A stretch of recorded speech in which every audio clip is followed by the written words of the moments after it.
Assalamualaikum warahmatullahi taala wabarakatuh. A'udzubillahi minasyaitonirrajim. Bismillahirrahmanirrahim. Alhamdulillah wassalatu wassalamu ala Rasulillah wa man tabi'ahu wa wala.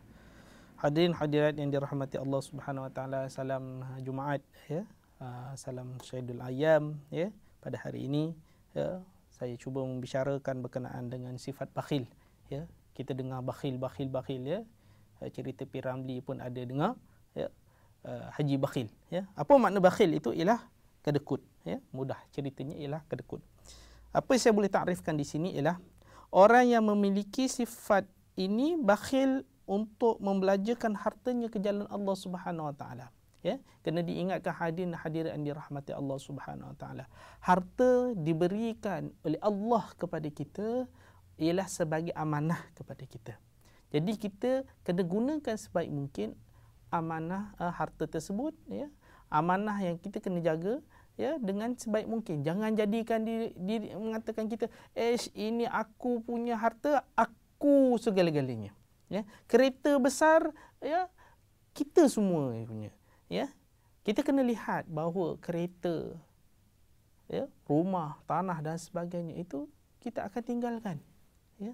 Bila mana kita meninggal dunia ya, kita mati, kita akan tinggalkan segala-galanya ya.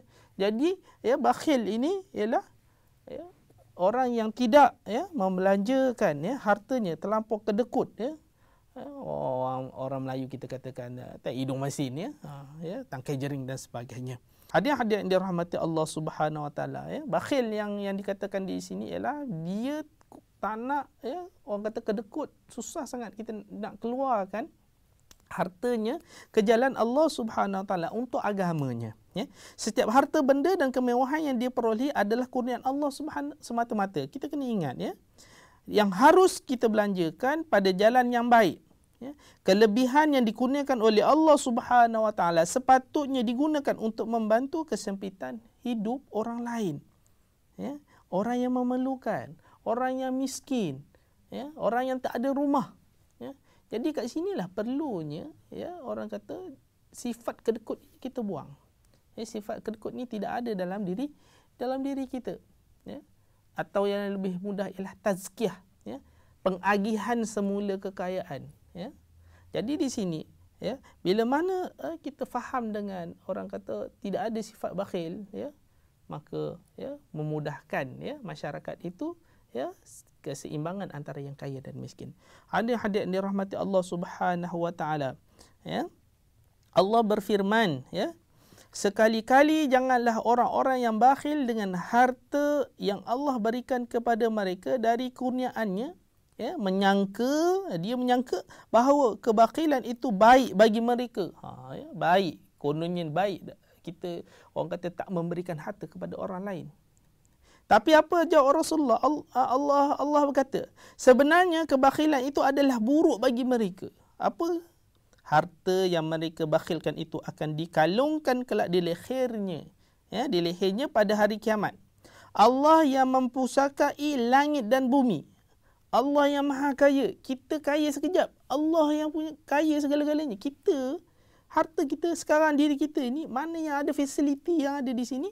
Semuanya hak Allah Subhanahu wa taala. Kita hanya amanah saja, pemegang amanah.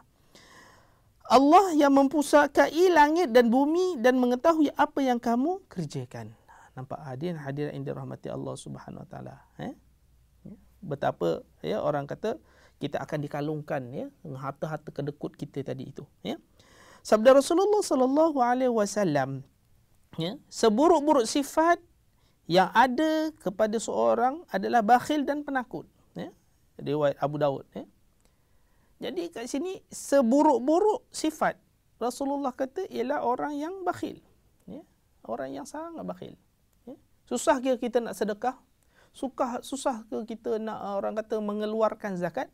Tak susah. Susahkah kita nak berwakaf? Tak susah.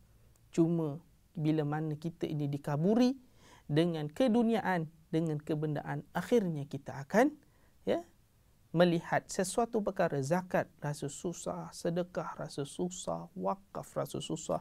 Jadi kita jadi orang yang bakhil ya. Tapi bila mana kita nak bersedekah, ada boleh bersedekah, tetapi dia kena masuk televisyen dan sebagainya yang memberikan manfaat pada dirinya. Jadi dia tidak ikhlas di situ. Ya. Hadirin yang dirahmati Allah Subhanahu wa taala. Kita cuba lihat ya, kalau kita lihat di sini ya, bagaimanakah cara ya kita nak orang kata mengelakkan daripada sifat bakhil ini ya. Bila mana kita nak elakkan daripada sifat bakhil ini, kita satunya ialah kita banyakkanlah kita bersedekah ya. Kita banyakkan bersedekah. Jadi bila mana kita bersedekah, maka kita akan mengurangkan sifat rasa ya, diri kita ni ego yang kita banyak harta, berzakat ya, dan sebagainya. Di sini saya cuba membawakan satu cerita berkenaan dengan permohonan si kaya dan si miskin ya, berkenaan dengan ya orang kata bakhil yang dikatakan di sini. Baik. Nabi Musa sallallahu alaihi wasallam memiliki umat yang jumlahnya sangat banyak dan umur mereka panjang-panjang. Mereka ada yang kaya dan juga ada yang miskin. Ini zaman Nabi Musa AS. Ya. Suatu hari ada seorang miskin datang menghadap Nabi Musa AS. Ia begitu miskin. Pakaiannya compang-camping, ya, koyak rabak dan sebagainya. Ya, lusuh dan sebagainya. Maka si miskin itu kemudiannya berkata ya, kepada baginda ya, Musa AS. Ya Nabiullah, ya, kalamullah, tolong sampaikan kepada Allah permohonanku ini agar Allah Subhanahu wa taala menjadikan aku ni kaya. Anak kaya ya. Jadi Nabi Musa senyum je. Dia kata apa? Dan dia berkata ya kepada orang itu, saudaraku, banyak-banyaklah kamu bersyukur kepada Allah Subhanahu wa taala. Ya. Si miskin itu agak terkejut. Kesal pula. Lalu dia berkata, bagaimana aku mau banyak bersyukur? Aku makan pun jarang. Dan pakaian aku gunakan pun hanya satu lembaran ni, satu helai ni je. Ya? Akhirnya si miskin itu pulang tanpa mendapatkan ya, apa yang diinginkan. Ya? Beberapa waktu, ya, kemudian ya, datang pula orang kaya. Seorang kaya datang menghadap Nabi Musa AS. Wahai Nabiullah, tolong sampaikan kepada Allah permohonanku agar dijadikan aku ni orang yang miskin. Miskin pula, dah kaya miskin pula. Ya, kemudian terkadang aku merasakan terganggu dengan hartaku. Dia kata macam tu. Ya. Nabi Musa senyum lagi.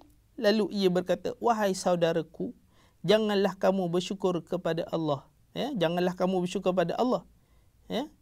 Ya Nabiullah, bagaimana aku tidak bersyukur kepada Allah? Allah Subhanahu wa taala telah memberiku mata yang dengannya aku dapat melihat, telinga yang dengannya aku dapat mendengar. Allah Subhanahu wa taala memberiku tangan, ya, dengannya aku bekerja, dan telah memberiku kaki yang dengannya aku dapat berjalan. Bagaimana aku tidak bersyukurinya? Jawab si kaya itu. Akhirnya si kaya itu pulang ya ke rumahnya. Kemudian terjadi adalah si kaya itu ya semakin Allah tambahkan kekayaannya kerana dia bersyukur kepada Allah Subhanahu wa taala. Dan si miskin tadi ya bertambah miskin dan miskin sebab dia tidak mensyukuri atas kemiskinannya. Ya.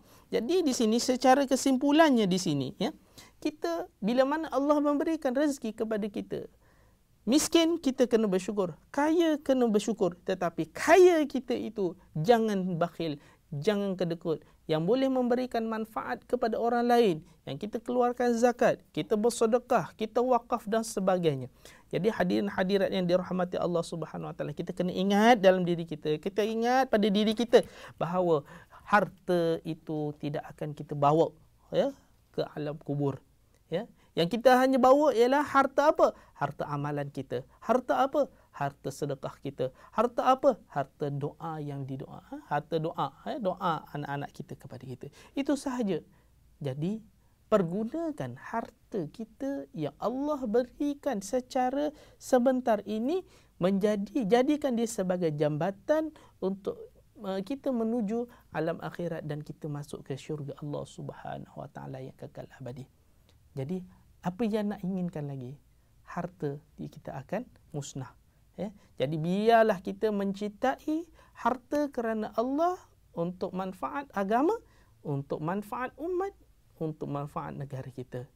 Jadi hadirin-hadirin yang dirahmati Allah Subhanahu Wa Taala, setakat ini sahaja bicara saya dalam berkenaan dengan sifat bakhil, dan moga-moga anda semua tidak menjadi seorang yang bakhil dalam kehidupan anda.